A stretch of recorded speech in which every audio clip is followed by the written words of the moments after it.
SA record বাতিল, সরকারের যুগান্তকারী পদক্ষেপ। সুপ্রিয় দর্শক মন্ডলী, আসসালামু আলাইকুম।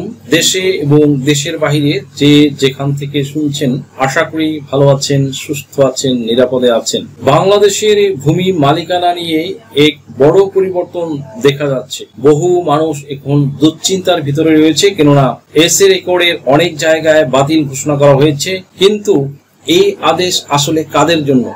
আপনার জমির মালিকানা থাকছে না। প্রথমে আমরা জানবো যে এসএ রেকর্ডটা কি।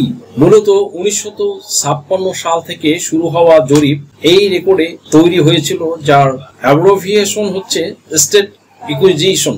এটা তৈরি করা হয়েছিল state acquisition and tenancy act 1950 অনুযায়ী। উদ্দেশ্য ছিল জমিদারি প্রথা বিলুপ্তি করা, প্রজাদের মালিকানা নিশ্চিত করা, সরকার ও ভূমি মালিকদের মধ্যে নতুন ভূমির সম্পর্ক নির্ধারণ করা। এই জরিপে তখনকার মালিকদের নাম রেকর্ড করা হয়, যেটা দীর্ঘদিন মালিকানার ভিত্তি হিসেবে ব্যবহৃত হয়ে এসেছে।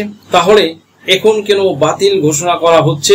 বর্তমানে এসএ রেকর্ড বাতিলের মূল কারণ হলো এটি অত্যন্ত পুরাতন এবং বর্তমান মালিকানা ওয়ারিশ বা দলিলের সাথে অনেক সময় মিলছে না। অনেক জায়গায় দেখা গেছে মৃত ব্যক্তির নাম এসএ রেকর্ডে আজও আছে, এমনকি ওয়ারিশদের নামে কখনো রেকর্ড হয়নি। অর্থাৎ অনেক জায়গায় এমন হয়েছে যে মৃত ব্যক্তির নাম এসএ রেকর্ডে রয়েছে, সেখানে জীবিত থাকা অবস্থায় সাধারণত ওয়ারিশদের নামে রেকর্ড হওয়ার কথা ছিল, সেই ওয়ারিশদের নাম রেকর্ডে বাদ পড়েছে। বহু জমি অধিগ্রহণ হয়ে গেছে, অথচ এসএ তে এখনো পুরনো তথ্য অনুযায়ী আপডেট করা রয়েছে। দখল নেই, খাজনা নেই, তবুও কেউ শুধু রেকর্ড দিয়ে মালিকানা দাবি করছে। অর্থাৎ এসএ রেকর্ড পরবর্তী সময়ে সেই জমিগুলো অধিগ্রহণ হয়ে গেছে, সরকার অধিগ্রহণ করে নিয়েছে। এখন অনেকে আবার ওই জমি দাবি করছে এসএ রেকর্ডের মালিকানার ভিত্তিতে। আবার এমন হচ্ছে যে এখন পর্যন্ত এতদিন যেই জমিটা কারো দখলেই নেই, সেই জমি কেউ খাজনা দিচ্ছে না, অন্য কারো নামে সেই জমিটা হয়ে গেছে। এখন অনেকেই বলছে যে আমার তো এসএ রেকর্ড রয়েছে, আমি এই জমির মালিক বা আমরা এই জমির মালিক। এখন এই ক্ষেত্রে এই যে মালিকানা নিয়ে একটা কন্ট্রাডিকশন তৈরি হচ্ছে, এখানে সরকারের পক্ষ থেকে সলিউশন কি হবে? ভূমি আইন অনুযায়ী তাহলে বর্তমানে জমির মালিকানা কে পাবে? আর বর্তমানে যারা এসএ রেকর্ডের ভিত্তিতে আবার মালিকানা দাবি করছে, তারা আসলে কোন পদ্ধতি অনুযায়ী এই মালিকানা দাবি করছে? তারা আসলে কোন পদ্ধতি অনুযায়ী মালিকানাটা ফেরত পাবে? এই বিষয় নিয়েও এখন আলোচনা করব এই ভিডিওর মাধ্যমে। আইন অনুযায়ী এখন সর্বশেষ জরিপ রেকর্ডকেই মালিকানা নির্ধারণের মূল ভিত্তি হিসেবে ধরা হয়।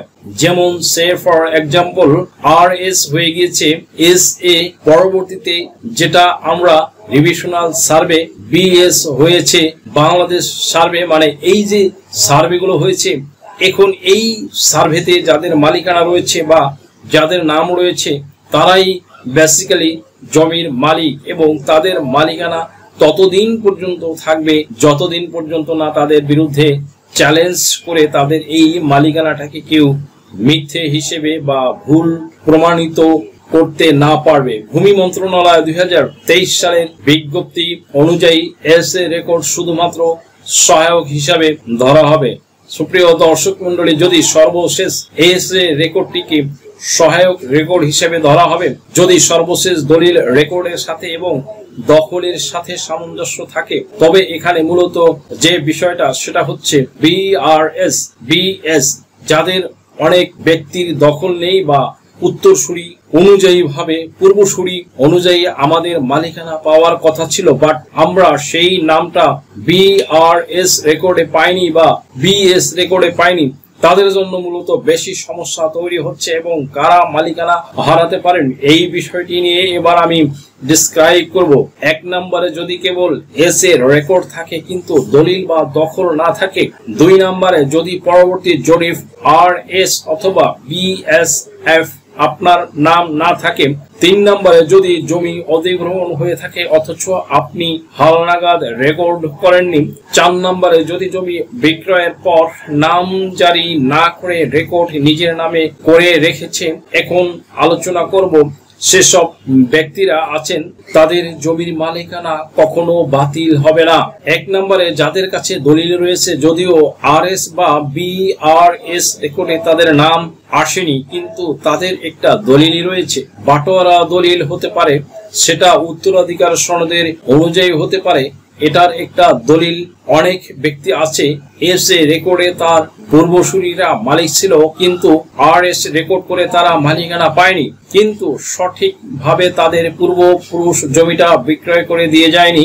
তাদের এখন ওয়ারিশান সনদ আছে এবং সেই ওয়ারিশান সনদ অনুযায়ী তারা যদি বিজ্ঞ আদালতের শরণাপন্ন হয় এবং RS রেকর্ডে তাদের মালিকানা দেওয়া হয়নি, এই RS রেকর্ডের মালিকানা বাতিলের জন্য ফিরে পাওয়ার জন্য যদি তারা কোনো ধরনের প্রক্রিয়া বা পদ্ধতি গ্রহণ করে, তাহলে খুব সহজেই তার এখনই একটি রেকর্ড কেটে নেওয়া বা সংশোধন করে জমির মালিকানা লাভ করতে পারবে। অনেকেই কিন্তু উত্তরাধিকার সনদ যে একটা দলিল, এটার অনেকেই বিশ্বাস করতে চায় না। অনেকে মনে করে যেটা কিভাবে ধরে আসলে দলিল বলতে সেটা বোঝানো হয় যে কাগজটা অনুযায়ী আপনার মালিকানার আপনি সঠিক একটা প্রমাণ করতে পারবেন, সেই কাগজটি হবে আপনার দলিল। 2 নম্বরে যারা নিয়মিত খাজনা দিচ্ছেন এবং যাদের রসিদও রয়েছে। 3 নম্বরে যাদের সর্বশেষ জরিপ RS বা BS এর ভিতরে নাম আছে। 4 নম্বরে যারা জমিতে দখলে আছে এবং সীমানাও চিহ্নিত আছে। 5 নম্বরে যারা নাম জারি করে রেখেছে SC ল্যান্ড অফিসে। মূল কথা, আপনার নামে যদি দলিল, রেকর্ড ও দখল এই 3টি থাকে, তাহলে আপনি আইনের দৃষ্টিতে সুরক্ষিত বা আপনি আইনের দৃষ্টিতে পরিপূর্ণ মালিক। শুধু পুরাতন রেকর্ড থাকলেই মালিক হওয়া যাবে না, এটা সুপ্রিম কোর্ট একাধিক মামলার রায়ে বলা হয়েছে। আদালতের রায়ে কি বলা হয়েছে, এক্ষেত্রে বারবার বলা হয়েছে কোনো রেকর্ডীয় মালিকানা নির্ধারণে একমাত্র প্রমাণ নয়, বরং দলিল, দখল, রেকর্ড সব মিলিয়ে মালিকানা প্রতিষ্ঠিত হয়। শরীয়তপুর জেলার নড়িয়া উপজেলার একজন ব্যক্তি SA রেকর্ড নিয়ে জমি দাবি করে আসছেন, কিন্তু BS রেকর্ডে তার নাম নেই, আবার তার দখল নেই। আদালতে তার দাবি খারিজ করে দেওয়া হয়েছে। তাকে জিজ্ঞাসা করা হয়েছে যে আপনি যে SA রেকর্ড অনুযায়ী মালিকানা দাবি করছেন, পরবর্তীতে যে রেকর্ডগুলো হয়েছে সেই রেকর্ডগুলোতে আপনি কেন নাম অন্তর্ভুক্ত করতে পারেননি? সেই ক্ষেত্রে যারা বর্তমান SA রেকর্ড পরবর্তী সময়ে জমিটা নিজেদের দখলে রেখেছে বা নিজেরা ওই জমির খাজনা প্রদান করে আসছে, এমনকি জমিটা নিজেদের নামে রেকর্ডও করে নিয়েছে, আর এটার ভিত্তিতে ওই যে আপনার শরীয়তপুর জেলাতে নড়িয়া উপজেলাধীন যে ব্যক্তি, তিনি SA রেকর্ডের দিক থেকে বা পূর্বসূরীদের দিক থেকে সঠিক মালিক, এটা উনি প্রমাণ করতে ব্যর্থ হয়েছে, যার কারণে তার আর্জি খারিজ করে দেওয়া হয়েছে। এখন আপনার কি করণীয়? 1 নম্বরে আপনার নামে নামজারি আছে কিনা আপনি সেটা যাচাই করে দেখেন। 2 নম্বরে সর্বশেষ জরিপের নাম নেই, সংশোধনের আবেদন করুন। আপনার নাম নেই, আপনি সংশোধনের জন্য ইতোমধ্যে আবেদন গ্রহণ করেন। দখল নিশ্চিত করুন এবং সীমানা নির্ধারণ করুন। শুধুমাত্র SA রেকর্ড বা CS রেকর্ড অনুযায়ী আপনারা মালিক ছিলেন, RS রেকর্ড অনুযায়ী আপনারা মালিক ছিলেন। আপনারা কালক্ষেপণ করছেন, মামলা করবেন করে ঘুরে বেড়াচ্ছেন, আবার অপেক্ষা করছেন যে নতুন রেকর্ডটি যখন আসবে সেই রেকর্ডের সময় আপনারা ওই ডকুমেন্টস গুলো দেখিয়ে আপনারা নিজেদের নামে জমি রেকর্ড করে নেবেন।